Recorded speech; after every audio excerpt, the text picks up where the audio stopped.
আপনি যদি একজন ব্যবসায়ী হয়ে থাকেন তাহলে একটা জিনিস আপনার জীবন বদলে দিতে পারে। সেটা হচ্ছে পার্সোনাল ফাইন্যান্স এবং ব্যবসাকে আলাদা করে রাখা।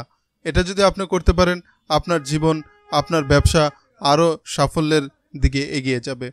আজকের ভিডিওতে আমরা এটাই আলোচনা করব, কিভাবে ব্যক্তিগত ফাইন্যান্স বা পার্সোনাল ফাইন্যান্স এবং বিজনেস ফাইন্যান্স দুইটাকে আলাদা করবেন, আর সেটা করলে আপনার কতটা লাভ হবে, ব্যবসার জন্য কতটা গুরুত্বপূর্ণ এই জিনিসটা। আশা করছি ভিডিওটা শেষ পর্যন্ত দেখবেন, তাহলে অনেক কিছু শিখতে পারবেন যারা নতুন উদ্যোক্তা বা নতুন ব্যবসায়ী রয়েছেন। তো চলুন শুরু করা যাক। আপনারা দেখছেন টাকা কথা বলে, আমি আছি শাহিন।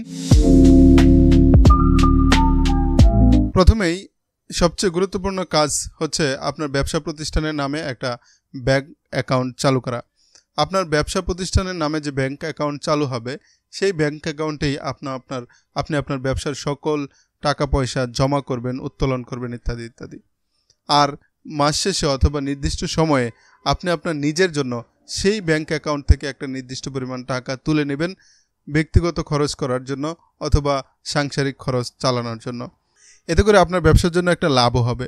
পরবর্তীতে যখন আপনার ব্যাংকের সঙ্গে কোনো লেনদেন করার প্রয়োজন হবে, বিশেষ করে লোন বা ইনভেস্টমেন্টের, তখন কিন্তু আপনি ব্যাংক থেকে একটা ভালো সুবিধা পাবেন। আপনি কোম্পানির মালিক অথবা ব্যবসার মালিক, ঠিক আছে। তো মালিক বলে আপনি এমন কাজটা করা উচিত হবে না যে মালিক হয়েছে বলে ব্যবসার সকল টাকা আমার, আমি যেমনে খুশি তেমনে খরচ করব, তাতে কার কি যায় আসে। এমনটা করলে হবে না। আপনি ব্যবসাকে একটা স্বতন্ত্র প্রতিষ্ঠান মনে করবেন। ব্যবসা থেকে আপনি নিজের জন্য আলাদা করে বেতন নেবেন। ব্যবসায় আপনার এই মাসে 1 লক্ষ টাকা আয় হয়েছে, তার মানে 1 লক্ষ টাকা পুরোটাই আপনার খরচ করলে হবে না। এখান থেকে আপনি একটা নির্দিষ্ট পরিমাণের বেতন নিজের জন্য নির্ধারণ করুন। তাহলে দেখা যায় যে আপনার একটা সীমাবদ্ধতার মধ্যে থাকবেন, খরচের হাত অনেক বেশি বড় হবে না, আর আপনার ব্যবসারও তেমন একটা ক্ষতি হবে না। তাই প্রত্যেক ক্ষুদ্র ব্যবসায়ী, নতুন উদ্যোক্তার উচিত হবে ব্যবসার টাকায় হাত না দিয়ে ব্যবসা থেকে নিজের জন্য নির্দিষ্ট একটা পারিশ্রমিক নির্ধারণ করে সেই পারিশ্রমিক দিয়ে সাংসারিক খরচ চালানো। তাহলে ব্যবসারও ব্যালেন্স হবে, পাশাপাশি আপনার পরিবারেরও খরচের একটা ব্যালেন্স থাকবে। নতুন, বড়, ছোট কিংবা যে কোনো ধরনের ব্যবসায়ীদের একটা বড় প্রবলেম হলো তারা ব্যবসার হিসাব রাখতে চায় না। আবার আরেকটা সমস্যা রয়েছে, অনেকেই বলেন আমি তো একা একা ব্যবসা করি, আমার নিজ হাতে টাকা খরচ করি, তাহলে আর এখানে হিসাব রাখার কি দরকার, আমি তো আর টাকা অপচয় করছি না। আসলে এই ধারণাটা ভুল। ব্যবসা করতে হলে আপনার প্রতিদিনের হিসাব পুঙ্খানুপুঙ্খভাবে রাখতে হবে। এটা ব্যবসার জন্য অত্যন্ত গুরুত্বপূর্ণ। কোন দিন কত টাকা আয় হলো, কত টাকা খরচ হলো, ব্যবসাতে কত টাকা খরচ হলো, ব্যক্তিগতভাবে কত টাকা খরচ হলো, কত টাকার নতুন স্টক আসলো, ইত্যাদি খুব সুন্দরভাবে, বিস্তারিতভাবে আপনার একটা নির্দিষ্ট জায়গায় হিসাব রাখা জরুরি। এর জন্য আপনি একটা প্রয়োজনে খাতা রাখতে পারেন, অথবা বর্তমানে অনেক মোবাইল অ্যাপ বেরিয়েছে বা সফটওয়্যার বেরিয়েছে, সেগুলোতেও আপনি আপনার হিসাবগুলো খুব সুন্দরভাবে রাখতে পারবেন। এটা ব্যবসার জন্য অত্যন্ত গুরুত্বপূর্ণ, তাই এটাকে অবহেলা করা মোটেও চলবে না। যারা নতুন রয়েছেন, আশা করব, বা যারা এই বিষয়টা নিয়ে অবহেলা করছেন, আশা করব এখন থেকে এটাকে গুরুত্ব দিবেন। ব্যবসা করতে গেলে আপনাকে নানান রকম খরচ করতে হবে। সেটা হতে পারে ব্যক্তিগত খরচ, হতে পারে ব্যবসায়িক খরচ, হতে পারে অন্য কোনোভাবে খরচ। তো আপনি যখন খরচ করবেন, এটাকেও একটা ক্যাটাগরির মধ্যে নির্ধারণ করুন। আপনার খরচের খাত কয়টা? একটা হচ্ছে আপনার ব্যবসায়িক খাতে খরচ হবে, এটা স্বাভাবিক। আবার আপনার ব্যক্তিগত কাজের জন্য খরচ হবে, এটাও স্বাভাবিক।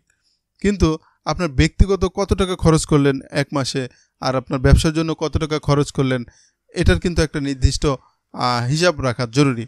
যদি এমনটা না হয়, দেখা গেল যে আপনি ব্যবসার জন্য অনেক টাকা খরচ করলেন, কিন্তু ব্যক্তিগতভাবে খরচ করার জন্য টাকা পাচ্ছেন না, অথবা ব্যক্তিগত খরচ এত বেশি করে ফেলেছেন, ব্যবসায় নতুন করে ইনভেস্ট করার মতো টাকা পাচ্ছেন না। দেখা গেল দোকানে বা ব্যবসায় স্টক শেষ হয়ে গেছে, নতুন করে স্টক আনবেন, আপনি পারছেন না সেটা করতে। তাই আপনার এক্ষেত্রেও ব্যবসায় কত টাকা খরচ হচ্ছে, ব্যক্তিগত কত টাকা খরচ হচ্ছে, এটার সুনির্দিষ্ট হিসাব রাখা অত্যন্ত জরুরি। যে কোনো সময় একটা ঝড় আপনার সব কিছু ওলটপালট করে দিতে পারে।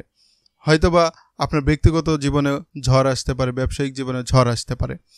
তাই সেই দিনের প্রস্তুতি রাখার জন্য আপনি একটা এমার্জেন্সি ফান্ড গঠন করতে পারেন।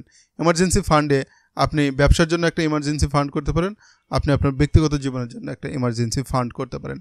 ব্যক্তিগত জীবনে যদি কখনো বিপর্যয় আসে তাহলে সেই এমার্জেন্সি ফান্ড থেকে আপনি টাকা খরচ করবেন, তাহলে আপনার ব্যবসার কোনো ক্ষতি হবে না।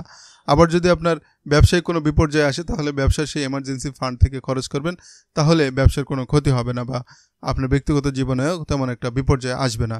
তাই এটা খুবই গুরুত্বপূর্ণ আপনার একটা এমার্জেন্সি ফান্ড তৈরি করা। ব্যক্তিগতভাবে আমিও এটা ট্রাই করে দেখেছি, এটা খুবই কাজে লাগে। আপনারাও চাইলে এটা ট্রাই করতে পারেন। ব্যবসা করতে করতে আমরা অনেক সময় ব্যবসার প্রতি এতটাই মুগ্ধ হয়ে পড়ি যে টাকা আয় হয় পুরোটাই আমরা ব্যবসায় ব্যয় করে ফেলি বা বিনিয়োগ করে ফেলি।